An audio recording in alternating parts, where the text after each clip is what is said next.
November মাসের ১০ তারিখে Sheikh Hasina doctor Mohammad ইউনূসের জন্য একটি ফাঁদ পেতেছিলেন এবং সেই ফাঁদে কোনো রকম বিচার না করে, বিশ্লেষণ না করে ডক্টর মোহাম্মদ ইউনূসের যারা কর্তা ব্যক্তি রয়েছেন এবং সরকারে যারা এই মুহূর্তে পরিচালক রয়েছেন, তারা সবাই সেই ফাঁদে পা দিয়েছেন। আমরা যারা শেখ হাসিনাকে দীর্ঘদিন ধরে জানি, আমি তো জানি সে ৮০-র দশক থেকে। খুব ঘনিষ্ঠভাবে জানি। প্রথমত হলো যে তিনি কারো সাথে পরামর্শ করে কোনো কাজ করেন না। নিজের বুদ্ধিতে করেন এবং তার অনেক ব্যর্থতা রয়েছে এবং ব্যর্থতা থেকে তিনি শিক্ষা গ্রহণ করেন। এবং তিনি যখন খুব মারাত্মক বিপর্যয়ের মধ্যে পড়েন বা ভুল ভ্রান্তি করেন বা বিষণ্ণ হয়ে পড়েন, তখন তিনি সবাইকে ডাকেন। তারপরে সবাইকে একটা সুযোগ দেন, তার দলের লোকজনকে সুযোগ দেন তাকে সমালোচনা করার জন্য এবং তিনি খুব হাসি মুখে সবার সমালোচনা তিনি গ্রহণ করেন। এরপর চা পানি খাইয়ে সবাইকে বিদায় করে দেন। এরপর একটা কথাও তিনি আর মনে রাখেন না। এরপর যা যা করার দরকার তিনি সেই কাজগুলো নিজের হাতে করেন। যখন এরশাদ বিরোধী আন্দোলন চলছিল, তখন বিশ্ববিদ্যালয়ে যারা ক্যাডার ছিলেন মারামারি করতেন, গুন্ডামি করতেন, গোলাগুলি করতেন। তারা খুব ভালো করে জানেন যে এই গোলাগুলি করার জন্য শেখ হাসিনা নিজের হাতে তাদেরকে কিভাবে টাকা দিয়ে দিতেন এবং আবার হিসাব নিতেন যে এই টাকা দিয়ে যে তোমাদেরকে এত গুলি কিনতে দেওয়া হয়েছে, সেগুলো তোমরা ঠিকমতো কিনতে পারছো কিনা, এবং জহুরুল হল থেকে গোলাগুলি হতো, মহাশয় হলে কয়েক রাউন্ড গুলি হলো, এইগুলোর খোঁজ খবরও তিনি রাখতেন। তারপর দেখা গেল যে তার কাউকে পছন্দ না, সেটা তোফায়েল সাহেব হোক, আমর সাহেব হোক, কিংবা ধরুন নাসিম সাহেব হোক, এই সিনিয়র যারা নেতৃবৃন্দ। এখন তিনি দেখা গেল যে এই তাদেরকে অপদস্থ করার জন্য তার দলেরই জুনিয়র কোন নেতাকে তিনি সরাসরি বললেন যে এই জিনিসটা তুমি করবা, ওর পাঞ্জাবি ধরে টান দেবা, পেছন ধরে ঢিল মারবা, এই কাজটা করবা। তো এই অভ্যাস শেখ হাসিনার আছে। আবার তিনি যে ১৫ বছর ক্ষমতা চালিয়েছেন, এই ১৫ বছর ক্ষমতা চালাতে গিয়ে তার যদি কখনো কোনো ওসিকে দরকার হয়েছে, তিনি কিন্তু আইজিকে বলেননি, তারপর এসপিকে বলেননি, তিনি সরাসরি সেই ওসিকে টেলিফোন করেছেন বা ডেকে এনেছেন। তারপরে বলছেন ডু ইট। ফলে কি হলো, মানে একজন প্রদীপের মতো ওসি, তাকে যদি প্রধানমন্ত্রী ডেকে বলে তুমি ১০০টা মার্ডার করে ফেলো, ওর মাথা ঠিক থাকে কিনা? ঠিক সেম ঘটনাগুলো কিন্তু এই ২০০০ একেবারে ২৪ সনের আগস্ট মাস পর্যন্ত, ওনার পালিয়ে যাওয়ার আগ পর্যন্ত তিনি এই কাজগুলো করেছেন। যখন সেনাপ্রধানকে দরকার তার সাথে কথা বলেছেন, জিয়াউল হাসানকে দরকার তার সঙ্গে কথা বলেছেন, যখন ডিজিএফআইয়ের চিফকে দরকার তার সঙ্গে কথা বলেছেন, ডিজিএফআইয়ের চিফকে পাল্টানো দরকার এবং যাকে দরকার ব্যবহার করে হুশ করে ছেড়ে দিয়েছেন। যেমন ধরেন জেনারেল হাসান সরওয়ার্দী এখন শেখ হাসিনার খুব বিরুদ্ধে বলেন।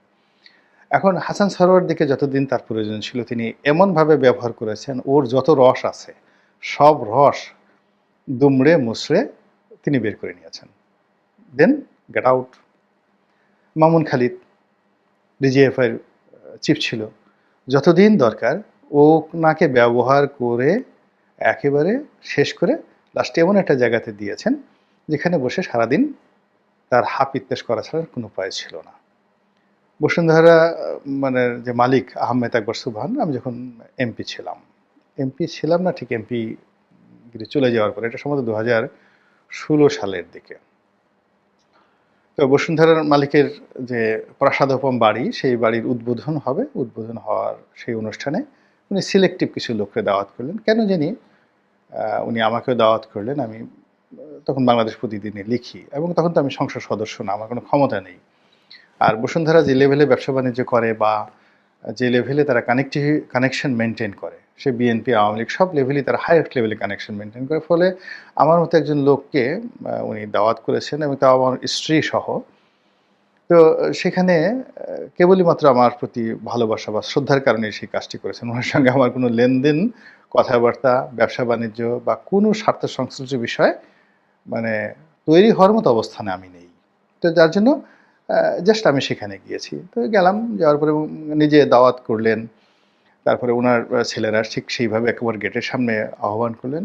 তো সেখানে গিয়ে সরোয়ার্দীকেও দেখলাম, সরোয়ার্দী সাহেবকে দেখলাম, মামুন খালেদকেও দেখলাম। তো আমি এদের দুজনের কাউকেই ওইভাবে চিনতাম না। সরোয়ার্দী সাহেবকে চিনতাম বাই নেমে, কারণ হলো তিনি ওই যে রেশমা ঘটনায় তিনি খুব আলোচিত ছিলেন, এজন্য তার ফেসটা পরিচিত ছিল। কিন্তু মামুন খালিদ সাহেবের সঙ্গে আমার নামে জানি যে তিনি ডিজিএফআই এর প্রধান ছিলেন। তো তিনি এসে হঠাৎ করে সালাম দিলেন। দুজনে আমাকে সালাম দিলেন। তো সালাম দিলেন এবং কথা বললেন। এবং আমি ওই সময়টাতে মজলুম, অর্থাৎ ২০১৬ সনে আওয়ামী লীগ দ্বারা নির্যাতিত একজন মজলুম ব্যক্তি, সরকারের রোষানলে থাকা একজন মানুষ, যে কিনা লিখে যাচ্ছে সরকারের বিরুদ্ধে, বলে যাচ্ছে সরকারের বিরুদ্ধে। তো যখন হাসান সরওয়ার্দী সাহেব বা মামুন খালেদ সাহেব এগিয়ে এসে পরিচয় দিলেন এবং সালাম দিলেন, তখনই আমি বুঝতে পারলাম যে এই দুজন লোক এখন খুব অসহায় অবস্থায় আছে। আমি জিজ্ঞেস করলাম, আপনারা কোথায় আছেন? তারা বলল যে আমরা এই জায়গাতে আছি। এবং এখন দেখেন যে তারা উভয়ই নানা বিপত্তিতে পড়েছেন, কিন্তু তাদেরকে বিভিন্ন পোস্টে রেখে, পোর্টফোলিও দিয়ে, মানে যাকে বলে হয় যত রকম নিংড়ানো দরকার তা কিন্তু শেখ হাসিনা করেছেন। একমাত্র সসম্মানে মরতে পেরেছেন জয়নুল আবেদিন। তো উনি এই পোর্টফোলিও নিয়েই মরতে পেরেছেন। আর বাকি যারা আছেন তারা শেখ হাসিনা তাদেরকে ব্যবহার করেছেন নিজের প্রয়োজনে। এবং পরবর্তীতে যেন আরেকজন লোক ছিল আকবর, জেনারেল আকবর ছিলেন। তো উনাকেও ব্যবহার করেছেন, প্রচণ্ডভাবে ব্যবহার করেছেন। এবং এই মানুষগুলোকে তিনি দুধর্ষ বানিয়ে ফেলেছেন। হারুনকে তিনি দুধর্ষ বানিয়ে ফেলেছেন, বিপ্লবকে দুধর্ষ বানিয়ে ফেলেছিলেন। তো এই কাজগুলো তিনি করেছেন একেবারে নিজের প্রয়োজনে। এর ফলে কি হলো, ১৫-১৮ বছরের একটা আইরনি রেজিম, তাকে আপনি লৌহ মানবী বলেন, আমি একবার ঠাট্টা করে লিখছিলাম যে তিনি লৌহ মানবী নন, তিনি হলেন হীরক মানবী। এর কারণ হলো প্রকৃতিতে যত পাথর পাওয়া যায়, পদার্থ পাওয়া যায়, তার মধ্যে হীরার চেয়ে কোনো শক্তিশালী এবং কঠিন কোনো বস্তু নেই। এই জন্য তাকে আমি লিখেছিলাম যে শেখ হাসিনা লৌহ মানবী নন, হীরক মানবী। এবং বাংলাদেশ প্রতিদিনের মতো পত্রিকা অথবা নয়া দিগন্তের মতো পত্রিকাতে এই ১৬-১৭ সনে এই জিনিসটা লেখা এত সোজা জিনিস নয়। তো এই কথাগুলো লিখেছিলাম। তো এখন সেই শেখ হাসিনা তার জীবনের সমস্ত পরিকল্পনা নিয়ে, এখন চিন্তা করুন যে ডক্টর মোহাম্মদ ইউনূসের চাইতে তিনি গড়ে ৮ বছরের ছোট হবেন আনুমানিক। এখন তার বয়স যদি ৭৮ বছর হয়, ইউনূস সাহেবের বয়স হলো ৮৬ বছর, ৮ বছরের তিনি সিনিয়র। তো ইউনূস সাহেবের যে যাকে বলা হয় প্রাণশক্তি, তারপরে শেষে তার যে ক্যালকুলেটিভ রাজনীতির অভিজ্ঞতা, তার সাথে শেখ হাসিনার যোগ্যতা ১,০০,০০০ নয়, ১০০ কোটি গুণ বেশি।